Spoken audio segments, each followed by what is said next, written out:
भव्य अश्वचाल स्पर्धा मोठ्या उत्साहात संपन्न. मयूर हॉर्स रायडिंग क्लबच्या माध्यमातून मागील अनेक वर्षांपासून सुरू आहे स्पर्धा. महाशिवरात्रीनिमित्त वैद्यनाथ नगरीत भव्य अश्वचाल स्पर्धा. नांदेडच्या अश्वांनी पटकावली बाजी. वैद्यनाथ नगरीत महाशिवरात्र यात्रेच्या निमित्ताने प्रख्यात अश्वप्रेमी डॉक्टर सुरेशचंद्र चौधरी यांच्या मार्गदर्शनाखाली मयूर हॉर्स रायडिंग क्लबच्या वतीने दरवर्षीप्रमाणे यंदाही भव्य अश्वचाल स्पर्धेचे आयोजन करण्यात आले. गेल्या अनेक दशकांपासून सातत्यानं आयोजित होणारे या स्पर्धेला यंदाही अश्वप्रेमींचा उत्स्फूर्त प्रतिसाद लाभला आहे. या स्पर्धेतील विजेत्यांना नगराध्यक्षा पद्मश्री बाजीराव धर्माधिकारी यांच्या हस्ते पारितोषिकांचे वितरण करण्यात आले.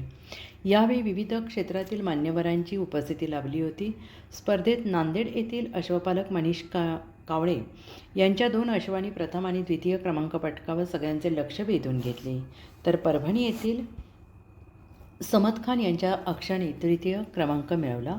उत्कृष्ट शिस्त, वेग, देखणेपणामुळे स्पर्धा विशेष आकर्षणीय ठरली आणि यावेळी परळी आणि परिसरातील अश्वप्रेमी मोठ्या संख्येनं उपस्थित राहून स्पर्धेचा आनंद लुटला. पारंपरिक संस्कृती, अश्वसंवर्धन, क्रीडा संस्कार जोपासण्याच्या उद्देशाने डॉक्टर सुरेश चौधरी हे मयूर हॉर्स रायडिंग क्लबच्या माध्यमातून मागील अनेक वर्षांपासून हा सातत्यपूर्ण उपक्रम राबवत असून या उपक्रमाचे सगळ्या स्तरातून कौतुक होते आहे. या संपूर्ण बातमीचा